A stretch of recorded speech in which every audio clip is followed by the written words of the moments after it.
Welcome to the Pint Glass Football Podcast.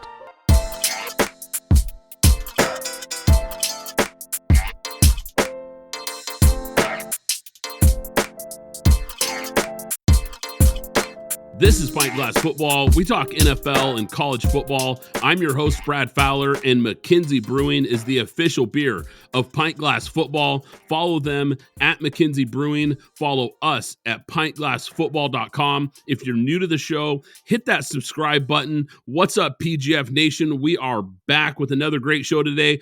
Are the Patriots finished? Is Joe Burrow back? Are the Cowboys a paper tiger? Plus more NFL Week 5 takeaways. Is Oklahoma a championship contender? Plus college football Week 6 takeaways and a lot more to get to today. But joining me to break it all down, my co-host, Alex Higdon. Alex, what is going on? Hey, Brad. What a week in the NFL and college football. We need to talk about everything that we saw and the lack of coaching. Forget the play, the lack of coaching that we saw. I mean, there's a lot to get to. Alex, before we jump into all this NFL and college football talk, some big news recently. Colts running back Jonathan Taylor agrees to a new 3-year, $42 million contract. I think it's safe to say we were both shocked when we heard this news here. This was a huge storyline, a huge narrative this offseason about running backs trying to get long-term deals. Players like Saquon Barkley and Josh Jacobs really lost their bids to secure long-term deals this offseason. What do you make of this deal getting done by the Colts, and would you have made this deal?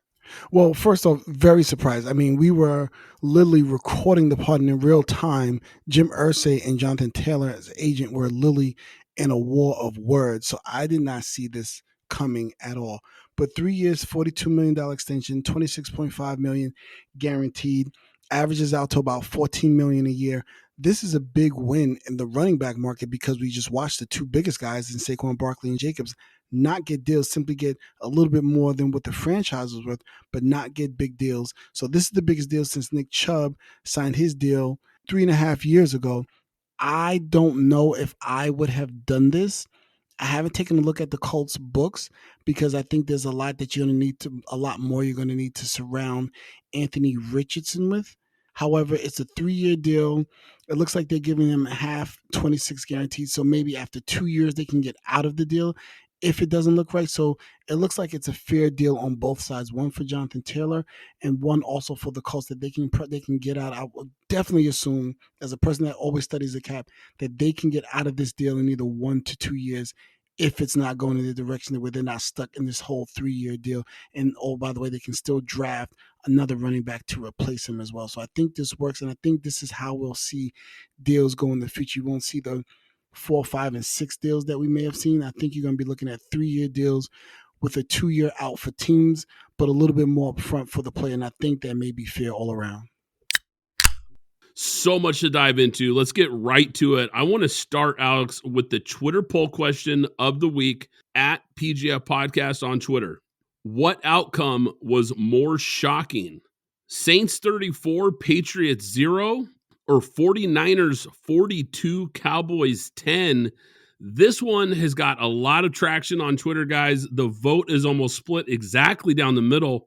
Last I checked, it was just slightly in favor of the Saints being more shocking, blowing out the Patriots. 51% of the vote, 49% of the vote going to the 49ers, blowing out the Cowboys. Alex, I'll start with you here. What outcome was more shocking to you? I have to say, Brad, and I will be making a concession during the pod at some point, but the Saints going to Foxborough and blowing out the Patriots, that was something that I did not see at all. That was the most surprising thing. I mean, San Francisco is the one team that is running on all cylinders, so that's not surprising. There was a likelihood of it happening. However, but going to Foxborough and a Bill Belichick coach team and something that he does well in defense and getting blown up by 34 I didn't see that coming. Yeah, Alex, I think the Twitter poll question is split almost right down the middle for a reason, because both outcomes were absolutely shocking. I think the Patriots loss was more shocking as well, Alex. And I'm with you because getting blown out and shut out at home versus what I would consider an average at best Saints team is alarming if you're a Patriots fan. The Pats have been outscored now 72-3 combined in the last 2 weeks. We've never seen anything like this under Belichick in this New England squad. Quite frankly, this team is garbage. They're 1-4. They're clearly moving in the wrong direction. Hopefully, Patriots fans enjoyed the glory days, Alex, because they're not coming back for a while. It is over in New England. In this game Sunday, the Patriots trailed 24-0 at one point. They had a 4th and 3 at the Saints' 40-yard line, and they punted. That's called giving up. I was completely shocked by this, and it felt like a turning point for this entire season. This team feels like it's waving the white flag right now. Mac Jones sucks. Let's just face it. This guy is not who we thought he was going to be, and this roster is terrible. Bill Belichick, the GM, is letting down Bill Belichick, the head coach. And Alex, I think it's officially over for Belichick. I think we're watching his final season. And look, not everyone gets a fairy tale ending or a storybook ending. Not everyone gets to be John Elway. I mean, look, Johnny Unitas finished as a Charger. Franco Harris played his last game as a Seahawk. So not everybody gets to ride off into the sunset like Elway did. Now, will he be the coach next year? I don't think so. Will he be a coach somewhere else? Maybe. But I bet it's not in New England. Wow. I've been hearing the Bill Belichick, this being his last season narrative. My only thing is, in what way do you think that Kraft is going to fire him, or do you think he's going to step down? That's been my real thing, because I look at Bill Belichick in a way of, I don't think he's going to get fired. It would be him having to step down and move on than the other way around. That's been my only thing. I can see it, but that means he doesn't want to coach anymore from my perspective. From what you read about Belichick and his personality type, it kind of feels like this is a guy who's pretty set in his ways and pretty set in the way he does things. And let's face it, he's built up the greatest coaching resume of all time. So it's going to be really hard to ask him to step down and do it in a respectful manner. I could see Kraft going to Bill and saying, look, we want to move on. We're going to draft a quarterback. I mean, they're going to have a top 10 pick. I mean, let's face it. They're going to be in the mix for a top 10 pick, maybe a top 5 pick. This team's really going nowhere fast. With this quarterback class, and from what we've seen from Mac Jones, there's a chance that the Kraft family says, look, it's time to start over with a new quarterback and a new coach, and it's not Belichick. And if they ask him to step down, there's a chance that he's going to come back and say, look, you're going to have to fire me. He might just force the issue with Kraft. It could get messy. I don't know if this is going to be a graceful exit for Bill Belichick. And if that's the case, maybe he gets a chip on his shoulder and he goes and takes a head coaching job somewhere else, just throwing a team out there. Maybe he takes over LA and goes and coaches Justin Herbert when they get rid of Staley at the end of the year. I have no idea. It's going to be really fascinating, but I just get the feeling more and more that this is it in New England. It's an interesting conundrum that the Patriots face, because how do you fire the quote-unquote greatest coach of all time if you subscribe to that? Also, if we do it, where are we going next? Because if we move on and we continue to fail, I'm going to be looked at a certain way. But if he also leaves, and a la Brady, and to your point, goes to the Chargers and succeeds, it's going to make me look bad too.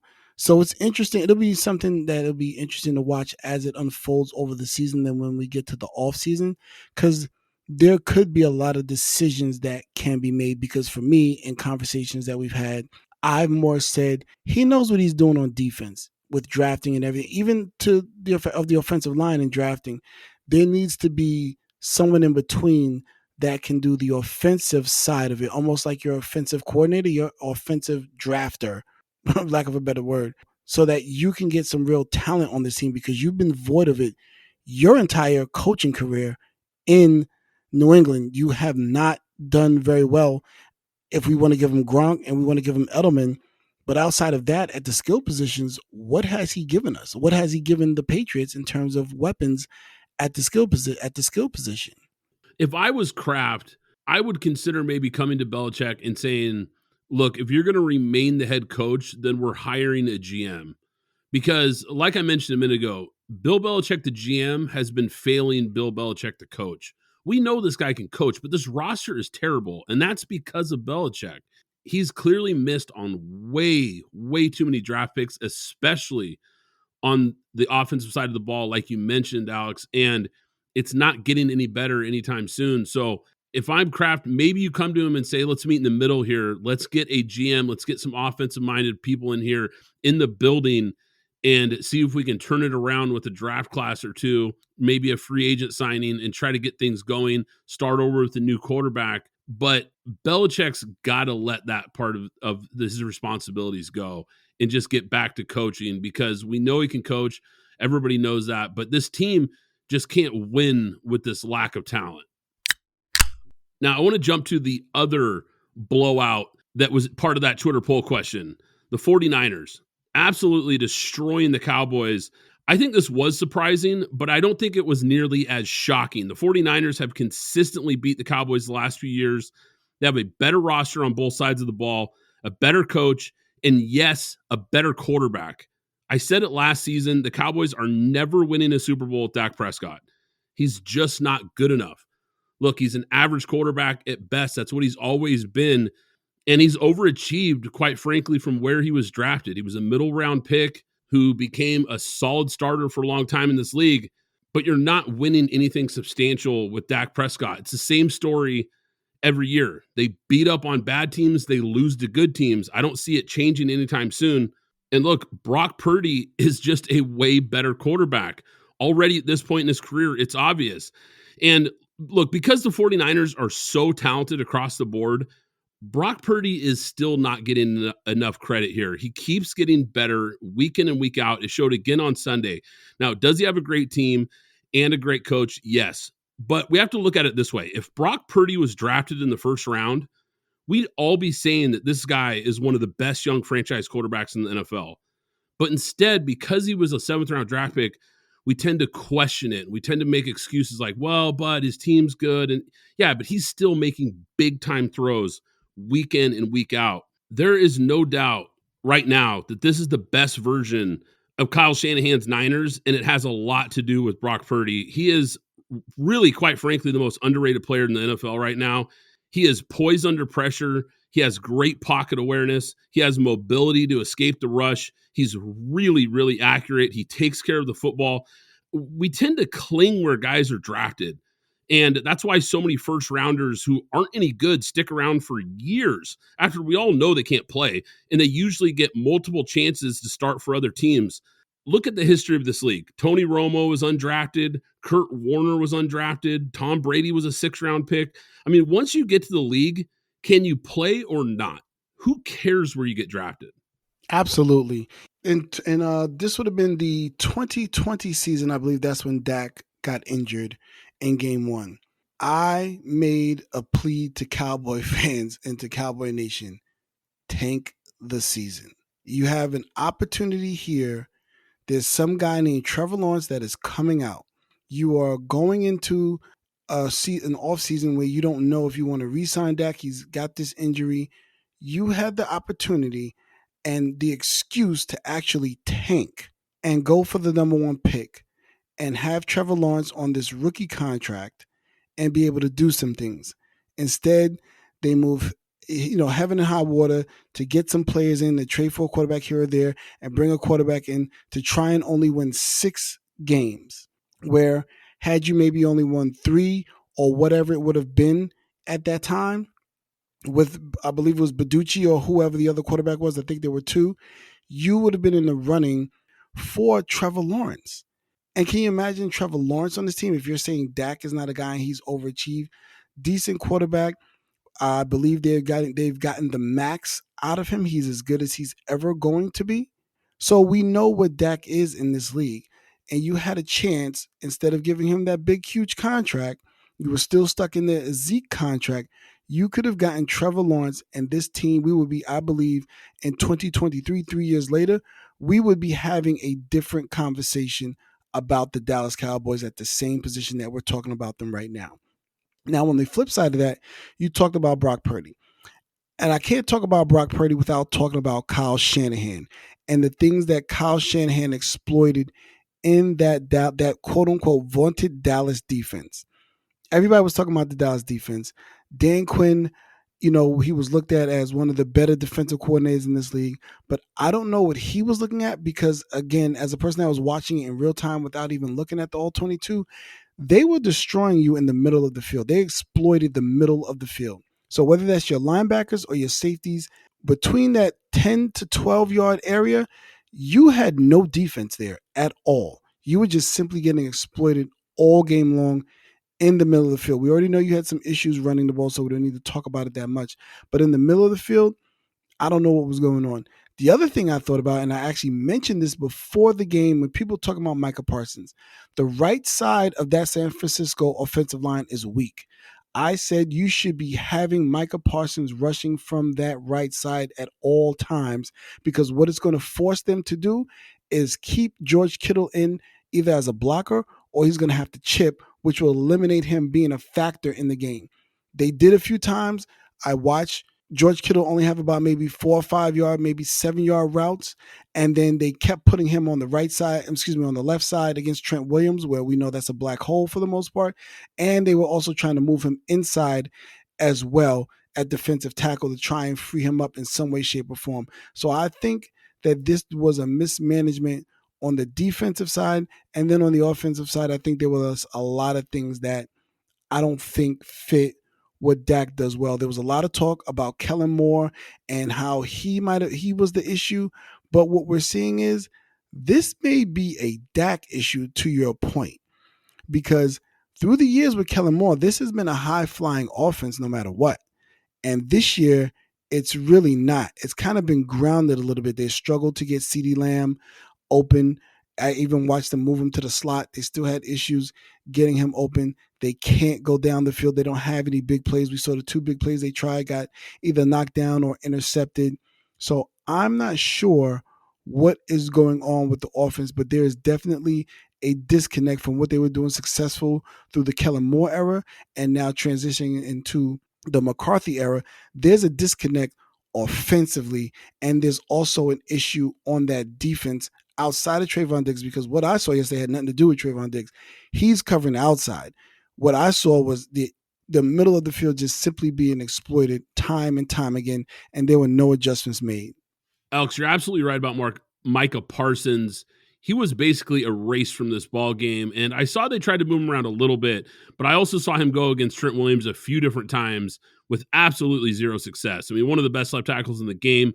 Micah Parsons had no answers for him at all. He was a complete non-factor in this game. I mean, completely irrelevant. And to your point, I think they could have utilized him better, but the Niners just had all the answers. It's like they had all the answers to the test in this one. They knew exactly what Dallas wanted to do, and they exploited them on offense and defense. Now, I did see this stat, Alex, and I thought this was fascinating because the Cowboys have now gone from first to 30th in the NFL in pass defense since Trayvon Diggs got hurt. I brought up Diggs getting hurt as being maybe a bigger impact than people realized, because we talked about it when we were doing our cornerback rankings this offseason, just how elite of a player this guy really is. And it has really hurt them in that secondary. New York Jets offense coordinator Nathaniel Hackett enjoyed some sweet revenge, Alex, as his offense racked up 407 total yards on the Broncos. If you guys recall, Hackett was called out in training camp by Broncos coach Sean Payton, who told USA Today that the 2022 Broncos were, quote, one of the worst coaching jobs in the history of the NFL. Now, look, Hackett was bad last year. I don't think there's any doubt about that. But you can't take shots like that in the media to other NFL coaches for no reason. And newsflash, Sean Payton, you're not exactly tearing it up in Denver either. This Broncos team is complete garbage. They're terrible. And they've got one of the highest paid quarterback head coach combos in the entire league. Quite frankly, it's embarrassing the product they put on the field. They're headed to have a top 5 pick right now, Alex. And the question is going to become, do they draft a quarterback? Because Wilson has been better this year than he was last year, but he's not good enough anymore to lead a team to a Super Bowl. Russell Wilson, I don't think Russell Wilson was ever good enough to carry a team to the Super Bowl. And that does not mean he wasn't a good quarterback. You always hear me talk about, shout out to the Moving the Sticks pod, trucks and trailers. There's very few trucks in this league that we've seen, let's just talk about in the last 20 to 25 years. We're probably going to say Peyton, Brady, maybe if you want to throw Rodgers in there and Andrew Luck to a certain extent, blah, blah, blah, blah, blah. But I don't think he was ever that good. I think Pete Carroll was just a really good coach and understood what his quarterback was and coached to the strengths of the quarterback. Balance with the run and with the defense that allowed Russ to do and be successful in terms of what he was doing.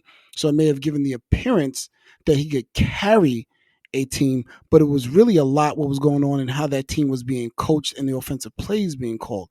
I think he's in the upper echelon. He's always, for the most part, he's always been a top, 6, 8, wherever you want to put him, in the top 5 quarterback. But I don't know if he was ever ascended to that next level of being a full-on truck. That's the first thing. And he is playing better this year. But at 35, he's not the playmaker that he was perhaps when he was like maybe 30, 31. Now, Sean Payton, to take a look, because I've been hearing a lot of the rhetoric about this game. Everything is simply talking about Russ, which I cannot understand when this was called out by this podcast and saying we need to pay attention and see what Sean Payton is, because Sean Payton in New Orleans threw the ball 600 to 700 times a year and rarely ran the ball. And when he did, when he had a balanced attack and a defense, that's when he won the Super Bowl. Other than that, he was 7-9, 8-8, and then another year they came up and made the NFC Championship game with a good defense. So that to me wasn't a recipe, and that's what I was looking at when coming into this season to see what they were going to do. The other part is and I'm going to use Tony Dungy as a reference point. When Tony Dungy was let go from the Buccaneers, he came to the Colts. When he, as an evaluator, looked at the coaching staff, he said, you know what? I don't need to touch this. I don't need to touch that offense. That offense is moving fine. So Tom Moore, you guys stay in place. All I need to do is worry about and fix the defense. And that's what he did. This is the same situation. Sean Payton, you are an offensive guy. Denver brought you in to fix the offense. There was no need for you to touch the defense at all. This was already a top 10 defense. We know the narrative. Had they scored 20 points in the first 10 games last year, they would have been 9-1. But since Vic Fangio had taken over this defense and rebuilt it, it had been a top 10 defense for about 5 years straight since he rebuilt it and set it up for success. And what is the difference in last year's Denver team to this year's Denver team? It's the defense. The defense went from being 9th or 8th last year. They're dead last. They're last, giving up 450.6 yards a game. They're dead last. I know there's an outlier game when we want to talk about the 70-point explosion from Miami. However, if we remove that game, 388, 471, and 407 by the Jets. That still puts you in the bottom 5. So the only difference here, the common denominator here, is Sean Payton. Now, on the other side, kudos to the Jets. You guys stood up for your coach. And let's be honest, and Brad, we may not have been doing a pod last year, but we certainly talked about Hackett simply not knowing what he's doing. There is some blame to put on Russ, but he just was not ready to lead that team. He was not fit to be the head coach of that team. So that's fine. But kudos to those Jets for standing up for their coach, winning that game. They're still looking like they're going to be in it there. Zach Wilson actually appears to be getting better. And if that run offense and Breece Hall is back on track, this team should stand to be able to make some moves and still be competitive and have something to say about the playoff race for the most part. With the way this season has started so far for the Denver Broncos, should they be sellers at the trade deadline? At this point, and the way that they are set up, I believe that you would have to start to be sellers. Now, here's where you have to get in the room with your brain trust to understand what does selling mean. Sean Payton was just signed to a big deal, so you can't fire him. Russ's new contract does not kick in until next year. And if you do anything with him, because there's a lot of narrative going around that if Denver ends up with the number 1 pick. They have to take Caleb Williams. Well, you can take Caleb Williams, but then you're stuck with Russ because that's $100 million cap hit. It's a $68 million dead cap hit for 2024 and then a negative 32 in savings for 2024, totaling $100 million. And the problem is, I don't think they're in a position to trade, unlike Arizona, to trade and take that type of cap hit. Unless you're simply talking about in terms of being a seller, you're going to have to sell everything. And that includes Patrick Surtain because he's coming up for a deal. And the way these cornerback deals are looking, you're not going to be in a position with everything that you did this past offseason, paying Mike McGlinchey and doing a couple other things.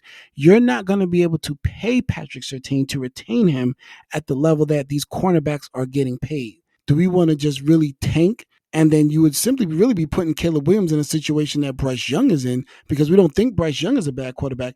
It's just that they gave up everything to get him, and the cupboard is bare. If the cupboard is bare in Carolina, this house is getting foreclosed on, and they're taking the land, the car, everything from you if Denver decides to take the nuclear option and become true sellers. And furthermore, to the point that you're mentioning, this Bronco team, they just lost to the Jets. And I mentioned this a pot ago, now I'm mentioning it again. Now they go to Kansas City. Let's just say that's a loss. Then they're home to Green Bay. Okay, let's call that a win. Then they're home to Kansas City, and then they go on a bye, and then they come back to Buffalo. In those 4 games, this team can go 1-3 and be 2-7 going into Thanksgiving when they have to play Minnesota. So I don't know what you do if you're the Broncos here, to be honest with you. Yeah, it is a complete and total mess. No doubt about it. And it's an expensive one at that. Alex, I think there's a legitimate question here that we've got to start really asking ourselves. Are the Detroit Lions legit? Because they blew out a bad Panthers team. Look, on a side note, guys, I'll take the L on that one because sometimes you take swings and you miss. You know, you can't predict all chalk every year. I took a swing with the Panthers. I thought the defense, and with Bryce Young at quarterback and a new coach, I thought that this was a team that would be really competitive this year. Obviously, that is not the case. This team has been really bad. But this game with Detroit, the box score really doesn't do this Carolina beatdown justice because 14 of the Panthers' 24 points came in mostly garbage time after Detroit was up 35-10. I mean, they crushed this team. Jared Goff is having another great year. This offensive line is elite. Aiden Hutchinson has been a beast. And I guarantee the Jags are wishing they had a do-over on Trayvon Walker because he hasn't been even close to as good as Hutchinson so far in their careers. This team is living up to the offseason hype so far, Alex. Yeah, I can't say anything bad about Detroit. They look like they're pressing on all cylinders. I mean, the only real true knock that I have on them is drafting Jamar Gibbs. Again, what would Christian Gonzalez look like if he was on this team? Because Jamar Gibbs is simply not even being used. This is the David Montgomery show, and he's just a supporting cast member at this point. But to the flip side of that, Carolina, in terms of what we're seeing, it looks like Bryce Young is getting a little bit better, being able to get the ball out. We've seen Adam Thielen pop with a few good games here in a row. So it looks like he's learning to work through some of the deficiency on the offensive line. But this running game, I mean, Miles Sanders, I don't know what's going on with Miles Sanders. Maybe the Philly fans were right when they said he wasn't seeing the holes very well compared to what we saw at Penn State. He's not seeing everything as well as we thought because he was out carried by Chuba Hubbard. So I think we're looking at a changing of the guard there, and maybe that's a bad signing by the Panthers. This defense, which is a good defense, but they just simply spend too much time on the field to be as effective as they had been in previous years, to the point why you thought they had a shot at perhaps stealing this division. So 2 teams heading in polar opposites. Kudos to the Lions. Panthers, one day. You'll get a win one day. See, I'm glad you brought this up because I'm wondering, is it time to panic on Bryce Young? Now, I know it's early, and maybe it's way too early to panic, but like you mentioned, they traded a lot to get this guy, and he's been absolutely terrible. He just doesn't look confident.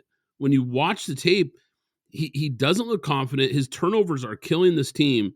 And you're right. On a side note here, running back Miles Sanders got a 4-year, $25.4 million deal to be Carolina's lead back and to take pressure off of Bryce Young, and he's been terrible too. So that signing has really not helped things. Now, we liked Bryce Young coming out. I think he's a good prospect. I still think he has plenty of time to become a high-level quarterback. Zencastr is the ultimate web-based podcasting solution. It provides high-quality audio and video podcast production and hosting. With a full suite of professional tools, podcasters can seamlessly record, produce, and publish studio-quality content all from one dashboard.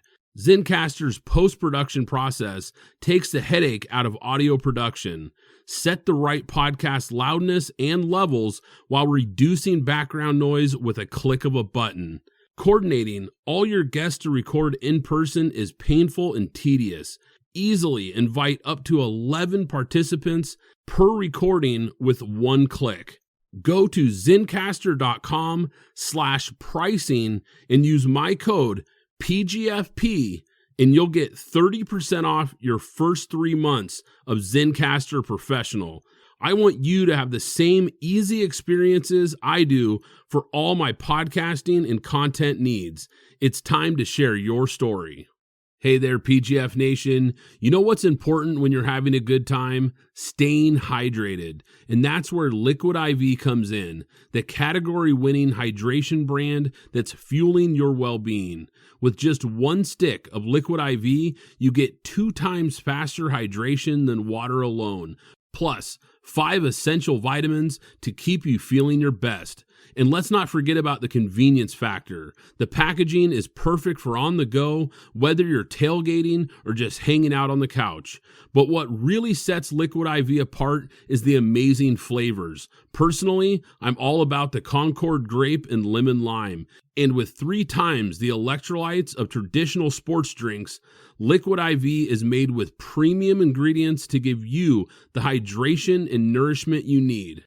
Get 20% off when you go to liquidiv.com and use code PGFP at checkout.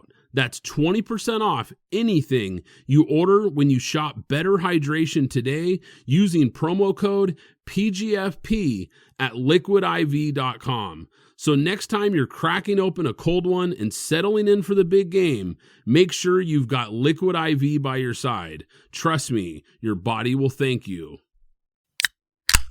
Hey, Brad, I want to give another shout out to Ohio State and their quarterbacks because they had another good week, although Houston may have faltered, but Justin Fields with another good week, progressing a little bit more. And I mean, DJ Moore, 8 catches, 230 yards, and 3 touchdowns on 10 targets. I mean, he was a monster. Again, a back-to-back good weeks by Justin Fields. These are the things that you're looking to build on. So shout out to them. Shout out to Justin Fields doing what he needs to do. And you know what? I even want to say something about Sam Howell. I mean, he threw the ball 51. They ran 10 times for 29 yards. And Sam Howell had to throw the ball 51 times for 388 yards. And he was successful. He was 37 for 51, 388 yards, 2 TDs, 1 interception. Again, probably defense might have been a little bit soft coverage, but for a young QB, this is something for him to grow on because he maybe is looking like maybe they have something there in Sam Howell, but because maybe Justin Fields was right when he said what he said, in the media that he feels like he's being overloaded with information. Maybe they simplified a lot of things. The Justin Fields, I mean, the completion percentage rate is very low. However, he's still doing his job and this is 4 TDs and no interceptions.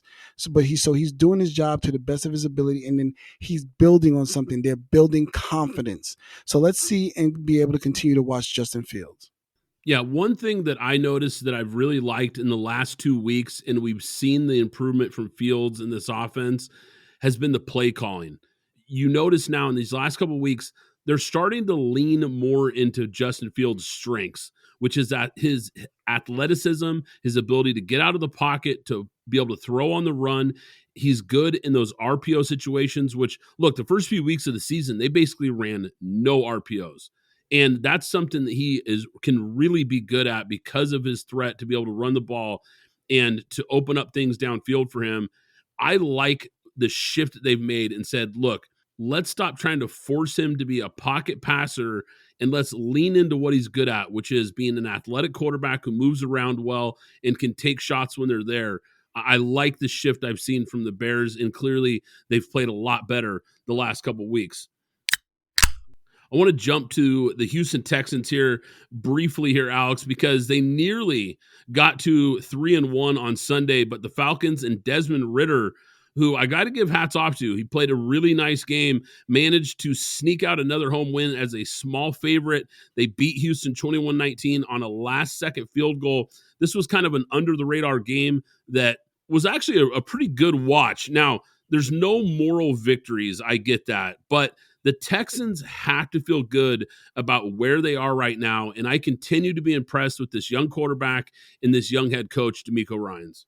Absolutely, CJ Stroud. I mean, they kind of I guess people are starting to understand who Nico Collins is. So they've kind of put a little bit of the clamps down on what he's been able to do the last 2 weeks. So they were able to slow them down a lot, but he was still 20 for 35, 249 and a touchdown. Again, no interceptions. I believe there's a record that he's either approaching or that he just got for a rookie quarterback starting out 5 games with no interceptions.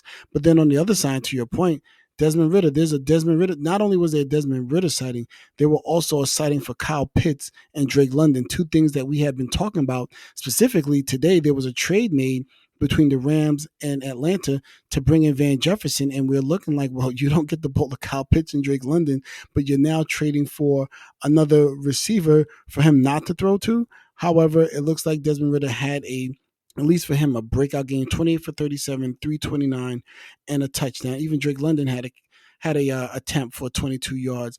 But Kyle Pitts, 7 catches, 87 yards. I can imagine that there are a lot of fantasy owners of Kyle Pitts who had a lot of high hopes that are relieved that they're finally getting some results from drafting that player probably around the 5th or 6th round. The running backs had they were 36 for 96, 2.7 yards, but being that this team was based upon the run and they were only running at 2.7 yards a clip, they were still able to pull this game out with 37 attempts from Desmond Ridder, which none of us, if we said Desmond Ridder is going to have to throw the ball 37 times, would we put any of our money on Atlanta to win that game. But salute to Desmond Ridder. Maybe this is, again, as I said with Justin Fields, this is something for him to build on. And perhaps Kyle Pitts and Drake London, they're finally going to start to be consistent in getting targets and getting catches and producing on the field. Kansas City Chiefs get by the Vikings. I like what I'm seeing from rookie wide receiver Rashee Rice. Rice got 2 passes on the opening drive of that third quarter, 1 for a touchdown. One thing became really obvious to me, Alex, and that's Travis Kelce's value to this Chiefs team. Look, we know this guy is a great player, the best receiving tight end in the game, a big-time playmaker, but when he's out, they just are not the same offense, and it has become abundantly clear to me this season. Now, I want to shift to the Vikings here quickly, though, because the Vikings are garbage. Like, this team is really bad. Now, I know they hung around in this game, but they're not getting wins for a reason. They fall to 1-4. We talked about how they were quietly rebuilding in the summer. And by getting rid of a lot of key veteran players this offseason, this is one of the reasons I was so down on them coming into the year. And it's starting to really show. It's time to get rid of Kirk Cousins and really start this rebuild. Look, since 1990, 161 teams have started 1-4. Of those teams, 150 missed the playoffs. That's only 7% that went on to make the playoffs. It's over, Vikings. I'm sorry. It's over. This season is a wrap. It's a deep quarterback class. Put yourself in a spot to get one in April. Not only put yourself in the spot to get a quarterback, put yourself in a spot to get a running game. Because although this defense has a lot to be desired, this team was still explosive last year offensively, which we expected more of this year. But we're noticing without a running game, this team is faltering on offense. Because you have Jordan Addison, TJ Hockenson, KJ Osborne, and Justin Jefferson. This team is not as explosive that a lot of people thought they would see. And oh, by the way, Justin Jefferson hurt his hamstring, though I believe it's a grade 1 or grade 2. It's not a high grade, but we know as a wide receiver and a wide receiver of his caliber, hamstrings tend to linger throughout the season as well. So to your point, Brad, with that happening with Justin Jefferson, you're going to want to take care of this kid. He's in a year where you're going to redo his contract. He's probably going to be I don't want to say probably. He is going to get the contract that's going to set the market for wide receivers. Find a taker for Kirk Cousins, and maybe that's a conversation we can have either today or at another point in time, is who would be the taker for Kirk Cousins in this situation that would be worth trading for, that they feel they can make a run at something. And then also, maybe you need to start looking at some of the things you need to trade off as well. I don't know, Danielle Hunter maybe, and because you're going to need to rebuild that defense anyway, but you're going to need to take some calls and at least some knocks at the door to see what the value is on Kirk Cousins, see what the value is on Danielle Hunter, and whatever else on your team that other teams may be searching for to add to their teams as they try to make strides towards the playoffs. Cincinnati Bengals get a big win. Joe Burrow showed the mobility that he lacked through the first 4 games, and that mobility seems to be back now. He was able to move around and make big throws downfield, something he struggled with early in the year. I mean, he just did not look like the Joe Burrow that we know, and he started to look like that guy last week. So, Alex, is Joe Burrow back? And if so, are they still potential contenders in the AFC? Yeah, absolutely. As long as you have Joe Burrow, you have that explosive offense. That defense is still a very good defense, despite what they may have lost in the defensive backfield. But that front seven is still a strong front seven. Joe Burrow, they are doing some things. I saw that they ran the ball. Well, I'll say ran the ball with at least the running backs 25 times, but he still threw the ball 46 times. I still think they need to get more balance. And one of the things that I noticed, and I didn't think it would be a big thing, but I think this team does miss Samaje Perine because they don't technically have another back that they can maybe load up on the run to ease a lot of the pressure that Joe Burrow's facing. Had they continued losing, this would be a team that we would have to start talking about. What are you going to do with T. Higgins? And should they be trading T. Higgins? But since they're still in the race, they're only 2-3. They still have an opportunity. We can't sell on them yet because, as I've said before, we've seen this team come back from similar situations before. So they're still in the running to win the division, still in the running to make the playoffs there. Now, Joe Burrow, 36 for 46, 317, 3 TDs, 1 interception. Mr. I'm always open, Jamar Chase, 15 catches, 192 yards, and 3 touchdowns. So we know that connection is still there. But we need to see consistency from the Bengals. We need to see them put together back-to-back good games, and I believe that they need to run the ball more. On the flip side, as I said before, the Cardinals were playing hard, but as you start to get in the weeks 5 through 8, when you consistently lose, you're going to start to lose the locker room. That's just not a product of bad coaching. That's just simply a product of losing. And it seems that it may be starting to tilt in that way. Joshua Dobbs, he's coming back down to earth. A lot of the hot play, they haven't been able to run the ball as effectively as they did before. I hear the new Call of Duty's coming out, so you're going to lose Marquise Brown sooner or later. But you guys started out strong. Let's just see what you do. Wait, Marquise Brown, he plays Call of Duty too? Yeah, that's Kyler Murray's best friend. They play Call of Duty a lot together. Yeah. Yep. So they with that coming, that's just a tongue-in-cheek joke. Don't nobody go crazy. But so we just have to see what's going on there. But the Bengals need to put together a couple of good back-to-back, I would say actually back-to-back weeks. And if we take a look at their schedule, they have the Seahawks coming up at home. That is a tough game, but then they go on a bye week. And I think the bye week for them is coming at the right time. Alex, Jalen Hurts is starting to look more comfortable with this Brian Johnson offense, him leading the charge here as the offensive coordinator. It's looking like it's starting to click more here. Nearly 400 yards of offense and set a season high in rushing yards last Sunday. This team has something, quite frankly, that most NFL teams try to create and just can't, and that's an identity. They know who they are. And they know what they are, what they're good at, and they don't stray away from it. They beat teams up in the trenches, and they do it on both sides of the ball, and that's really the secret sauce for this team. Now, I'm still impressed with the Rams. Even in this loss, they hung around in this game, and nobody thought this team was going to be any good. Nobody thought they were going to be competitive, but they've really become a tough out every week.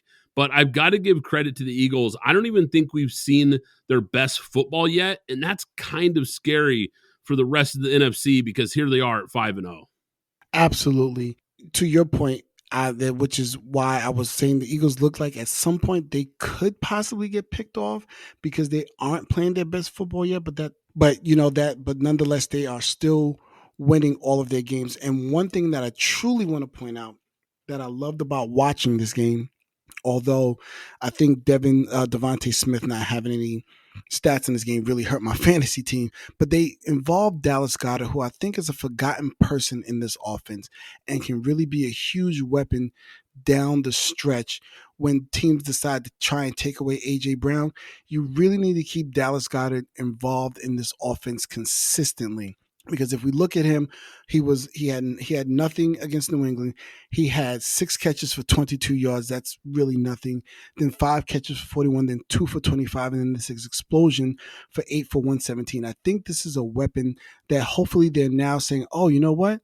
We need to, if we're going to throw the ball, if the running game starts to falter, we need to involve Dallas Goedert a lot more. And then to your point, those of you who drafted Cooper Kupp, welcome back Cooper Kupp with 8 catches for 118 yards right out of the gate. Sean McVay this is me personally. As of right now, Sean McVay is my coach of the year because coming into this year, nobody had any high hopes for Los Angeles at all. This is Matthew Stafford coming back from an offseason where they were trying to trade him. This is no Cam Akers. This is Cooper Kupp not going to be playing for the first 4 to 5 weeks. There's no way that anybody would have thought at this point in time that this team would have been 2-3. I'm pretty sure the bets were all on them being 0-5 to start out the season, or maybe 1-4 at the most part. But instead, Sean McVay, unlike Sean Payton, pivots with his running game, gets Puka Nacua, gets Tutu Atwell involved in the game. Nobody knew who Puka Nacua was, a.k.a. Pikachu for me, but nobody really knew who this guy was, and here he is now, a Rookie of the Year candidate. I want to give credit to the Pittsburgh Steelers for playing hard and getting a big win over Baltimore, but to me, Alex, it was clear who the better team was. Lamar Jackson, outside of one bad red zone pick, which I will say was not a very good throw. But other than that pick, he was really good in this game, but his teammates let him down big time with what felt like 27 dropped passes, multiple drops that would have been touchdowns. The Ravens, quite frankly, should have blown out Pittsburgh. And on a side note here for Pittsburgh, TJ Watt has to be the leader again for Defensive Player of the Year. He has become almost unblockable. Yeah, we can start right there with TJ Watt. I mean, this guy is a monster. I know we're only 5 games into the season, but here they are. Here TJ Watt is. Even Alex Highsmith as well, contributing. That defense is just playing at a very, very high level.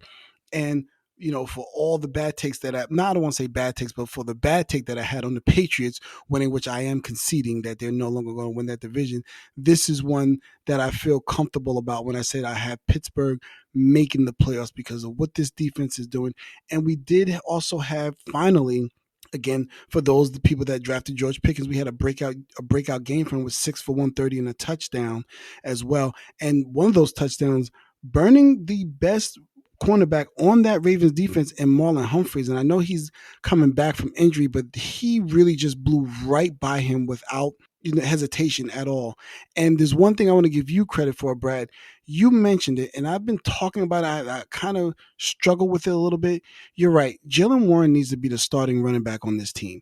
He's just a little bit more explosive. He adds another dynamic to the team with his speed and his shiftiness that they probably need coming out of the gate, and maybe Najee Harris as the closer if they can get into situations like that. On the other side, yeah, Zay Flowers had a bad, even though he had 5 catches for 73, there were about maybe 2 drops and 1 bad pass, and then there was 1 pass that he got. I think the turf monster got him, or the grass monster got him, and he fell down. And Rashad Bateman, I mean, you were a first-round pick. There were some high hopes for you coming in, being next to Zay Flowers, Mark Andrews, and Odell Beckham Jr., but that was a flat-out drop.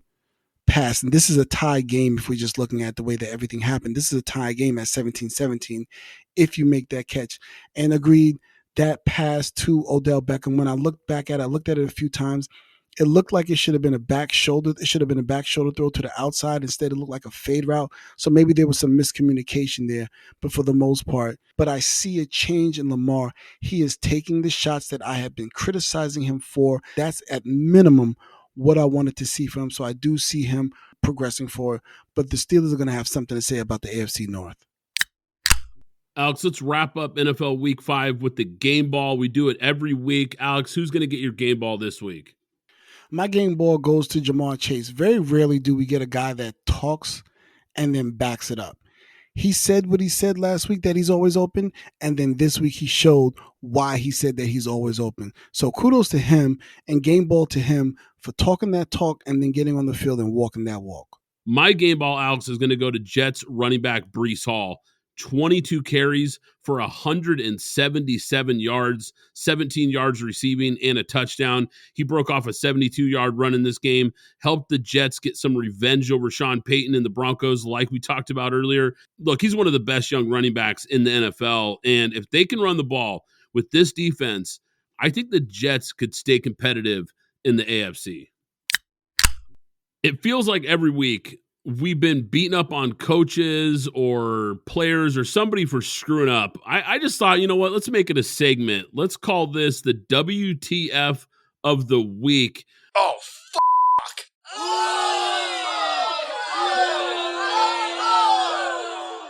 Why don't you kick this off, Alex? Who gets the WTF moment of the week for you? Without a doubt, Mario Cristobal.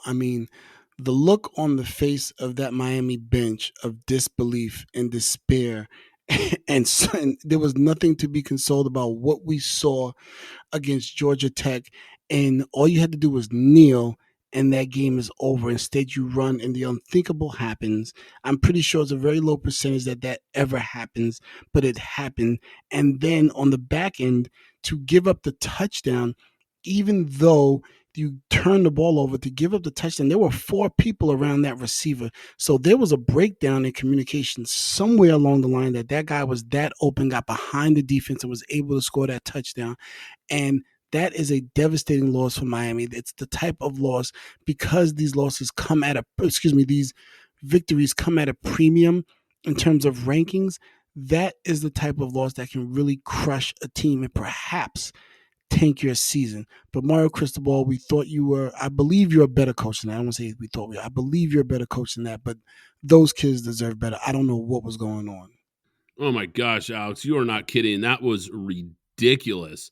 With Georgia Tech out of timeouts and a minute 18 remaining, Miami holding a 20-17 lead, he makes that decision to run rather than take the knee and just kill the clock. It's inexcusable. It's completely inexcusable, especially because, Alex, Mario Cristobal had almost the exact same thing happen to him in 2018 when he was the head coach at Oregon playing against Stanford. He decided to run the ball instead of kneeling, and they fumbled, and Oregon lost that game as well. So you want to talk about not learning from your mistakes. Just a few years later, here he is at Miami making the exact same mistake and costing his team a huge win. Just inexcusable, no doubt about it, a WTF moment. My WTF moment of the week is going to go to Wink Martindale, the Giants defensive coordinator. Now, look, coming up with a game plan for that Dolphins offense is pretty much an impossible task. With the way that team is playing, with all the playmakers, and let's face it, the Giants do not have the personnel to match up with these guys. I get it, but how about not putting a rookie 6th-round pick in press man coverage over Tyreek Hill? How about we start there? Because not only do they put him in press man, but the safety on his side is playing up towards the box. So you've got no help over the top. Tyreek Hill easily blows past him for a pitch and catch wide open touchdown. And at that point in the game, I got to give credit to the Giants. They were hanging around in that game. And it was still a fairly competitive game. That touchdown really kind of broke open the floodgates, and Miami was able to pull away. But you cannot put a player in that kind of position. Alex, college football week 6 was absolutely awesome. Man, we saw some great games. The Red River rivalry was an instant classic, massive win for Oklahoma and Brent Venables. Now, last year, Texas embarrassed OU 49-0. Oklahoma got some payback this year. They have a great chance now to win the rest of their games. But here's the thing. So does Texas. So there's a very good chance that they're going to play again in the Big 12 championship. And this time with the trip to the college football playoff potentially on the line.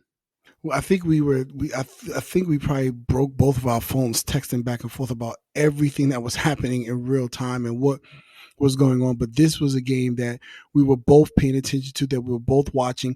I actually had Oklahoma beating Texas in this game. I didn't feel comfortable that Texas was as dominant as a lot of their fans felt that they were in that number 3 position. I think there's going to be a lot of fluctuating that happens between 2 and 10 in the next upcoming weeks. I can talk about Georgia later, but I think there's going to be a lot that happens between 2 and 10 in the next couple of weeks. But shout out to Oklahoma. They did what I thought they were going to be able to do. They were going to be able to score on Texas, and I thought they were also going to be able to run on Texas as well. So shout out to Dylan Gabriel and Jaleel Farouk in terms of what they did and what they were able to do to Texas and win that game. Yeah, that was the game of the week. Big time hype around that game. It lived up to it. Huge win for that program. Now, you mentioned Georgia. Georgia finally looked like the Bulldogs. Now, maybe it took an undefeated ranked Kentucky team to kind of wake this team up, but they were dominant. Carson Beck had his best game by far. He was really sharp. He looked like way more of a playmaker than a game manager in this one. Now, the offense put up over 600 yards on Kentucky. When I look ahead here, Alex, only ranked teams left on the schedule are Ole Miss and Tennessee. I think they're going to be big favorites in those games. Watch out, guys. It looks like Georgia is going to be right back in the college football playoff mix. Yeah, and the only thing where you can possibly see an upset outside, I don't think Tennessee has the ability to beat them, but obviously Ole Miss.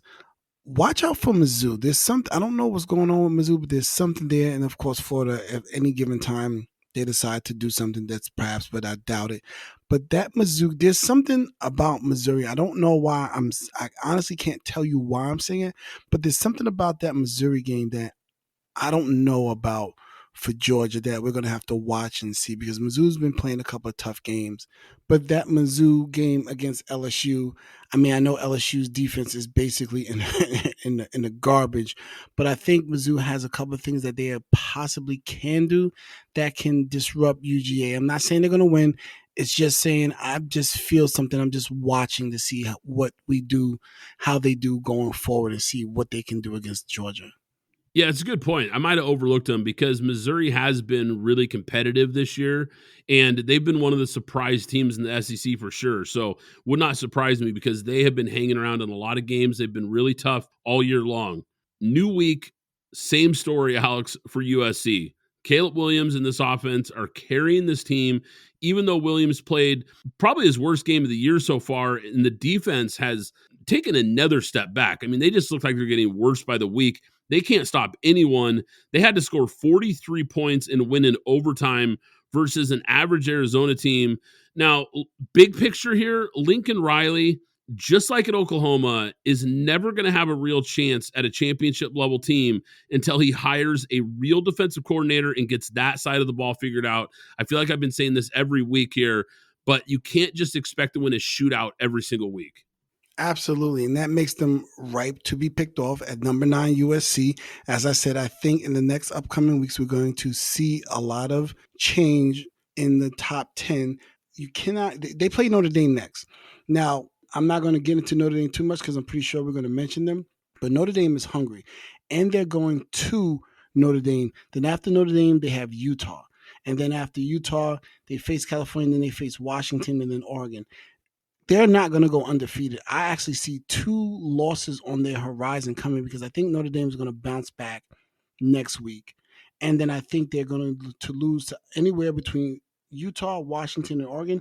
That's going to be 2 losses as well. So this team is going to end up in the late teens or early 20s by the end of the season. I don't think they're going to be in the playoff hunt at all once the season is over. I see 2 losses on their horizon.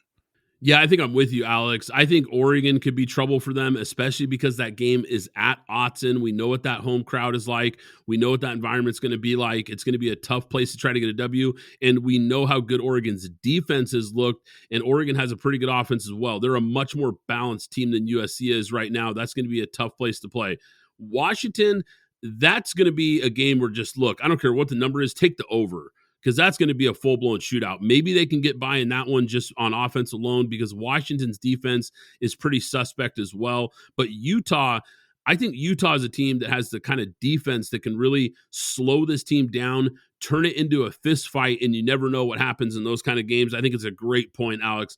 I don't see this team even winning the Pac-12 at this point. They're a really talented team, but they've got to get the defense figured out. There's no doubt about that. And Notre Dame, we got to talk about them briefly here, because this is a really good team. And I think Marcus Freeman is a really good head coach. I like what he's doing with this program, but that is a disappointing loss to Louisville, especially the way they played in the second half. You just can't lose to teams with less talent. No disrespect to Louisville, but Notre Dame is a team, they should beat these guys. And quite frankly, they should roll a team like Louisville. This loss is devastating because now they're officially out of the college football playoff chase. We'll see if they're going to be able to regroup, because you mentioned they've got USC next week. Maybe they can get up for that game, but it's going to be tough after a tough loss like that. So, yeah, that was a terrible loss. I mean, coming off what happened with Ohio State, going into Louisville, who was 25th ranked at the time, this is a team that you should have beat. You should have been able to bounce back from that loss that you had at Ohio State, and you should have been able to move forward and beating Louisville and imposing your power. Instead, you lost. Now you really need, this is a huge game. Again, you're no longer going to be in the college playoffs, but this is a game that you need to win. This is a big game, I think, for Marcus Freeman, because as we know in college football, when these losses start to pile up, the birds start to circle, and then your name starts being put in. Should we keep him? Should we go? Should we keep him? Should we go? But you have an opportunity here to make a statement against an undefeated team, against a rivalry, and snuff out USC going into next week. Michigan has really been one of the most balanced teams in the entire country. They have dominated this season on offense and defense. I've been impressed with J.J. McCarthy, the quarterback. He's thrown for over 1,200 yards, 11 touchdowns, only 3 interceptions. The passing game has complemented the running game this year. And look, here's the way I'm looking at this, Alex. There is no dominant team in college football this year. I know Georgia's the defending champ, and they're playing well right now. They're undefeated. I get it. But I don't see a team that just looks unbeatable right now. And I know they haven't played anybody yet, but this feels like the year that Harbaugh can maybe break through and win the whole thing. Yeah, I think he really needs to, because he's had teams, they've finally, looks like they've gotten over the Ohio State hump and consistently being able to beat them. But now they need to take the next step and get to that championship game. I mean, Blake Corum, he's not as explosive in doing the things that he was doing last year in terms of where he was, but he's still, as you said, a strong running game, very balanced. We know, don't want to go to Michigan because that crowd and what that stadium sounds like when it's rocking. But they have an opportunity. I mean, I'm looking at Jim Harbaugh to finally get over the hump. I think this team will be able to maintain and continue on into the playoffs and see where they're seated and see what they can do. Because right now they're at number 2. But again, as I said before, I think there's always a spot where somebody can get taken out. And coming up November 11th, they get to face Penn State. And I know how high you are on Penn State, but that is a huge game for Michigan and for Penn State, depending on where those teams are seated at that point in time, to try and get into the playoff hunt. Because we look at Penn State has been consistent, Penn State has been surging, and they really want to get into the playoffs. So that November 11th, they do have, in between Indiana, Michigan State, and Purdue, games that we believe they'll win. But that game, November 11th, anybody can circle it, mark it with a dot. Penn State at Penn State, November 11th, will be must-see TV, and I think that will determine which one of those teams will end up in the college playoffs. If you look at the game on Saturday with Maryland and the Buckeyes, Maryland came into Saturday leading the Big Ten in both passing yards and passing touchdowns. The Buckeyes secondary was awesome. absolutely awesome in this game. Only gave up 196 yards through the air and 1 touchdown and had 2 interceptions. You are absolutely right, though, Alex, because it is starting to look more and more like the games versus Michigan and Penn State are going to decide the Big Ten. Those 3 teams have clearly been the class of this conference this year. Circle those games, no doubt about it, because one of those 3 teams is getting into the playoff. Alex, let's wrap up college football week 6 with the helmet sticker. Who's getting your helmet sticker this week? No doubt about it, one person, Christian Leary. And you know what? Let's give a double helmet sticker to Haynes King and Christian Leary. Against all odds, against the unlikable opponent, against a situation that's probably in the lowest of percentile in terms of completing any type of Hail Mary pass or any type of pass to win a game after the most unlikeliest of unlikeliest turnovers. Haynes King to Christian Leary, who only had 1 catch for 44 yards, but it's probably the biggest catch and the biggest throw for Haynes King and the biggest catch in Christian Leary's collegiate career. 1 catch, 44 yards, a touchdown to beat Miami in a game that we can't believe how it ended. Just a boneheaded play by a really good coach. But shout out to Haynes King and Christian Leary. I was in this similar mindset when I was thinking about who I was going to give out my helmet sticker to, because I'm going with Oklahoma quarterback Dylan Gabriel. Gabriel led a 5-play, 75-yard drive and threw the game winner with 15 seconds left to knock off Texas. Had a monster game, 285 yards through the air and a touchdown, no interceptions, another 113 yards rushing. He was absolutely the best player on the field on Saturday.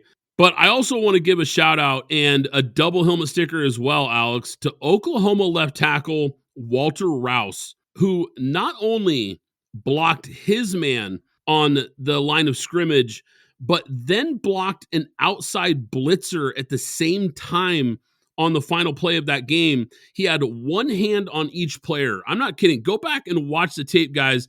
Watch the final pass from Dylan Gabriel for the game-winning pass and take a look at Walter Rouse blocking 2 guys at the same time and giving his quarterback just enough time to step up in the pocket and make that game-winning touchdown pass. Hats off to both those guys.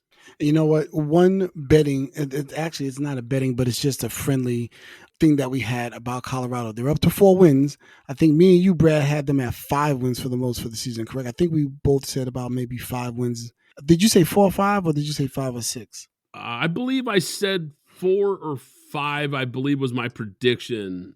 Okay, so we might also have to eat some crow at some point because they're already at 4 wins. They have Stanford next week. Then they face UCLA and Oregon State. Then they have Arizona, where those are non-ranked. Stanford and Arizona being non-ranked teams. And if we're just using that as a measuring stick, if they beat Stanford and Arizona, we're gonna have to eat some crow. We're gonna have to eat some crow.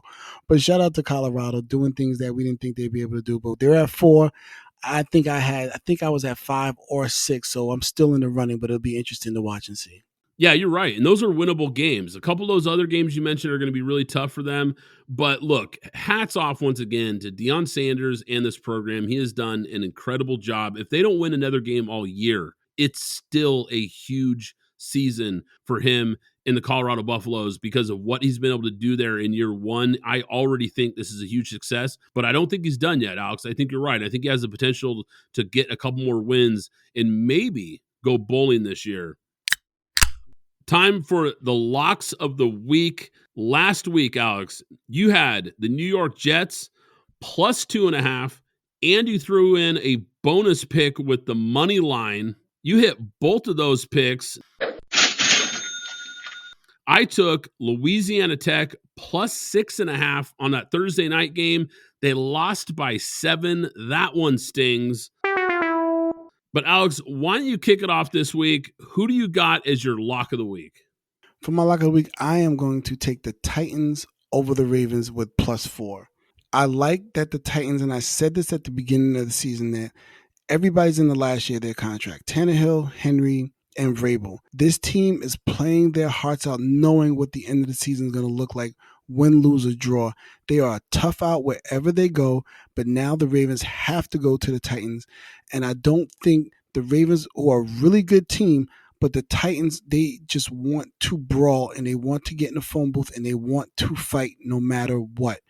And I don't know if the Ravens are going to be able to withstand the onslaught of and barrage of uppercuts that the Titans are just simply going to come with because they take on the character of their coach. So +4 Titans. Alex, my lock of the week this week, I'm going to try to bounce back, guys. I'm taking Oklahoma State +3.5 versus Kansas. The Cowboys, as a home underdog in their last 9 games, they've won 8 of those games outright.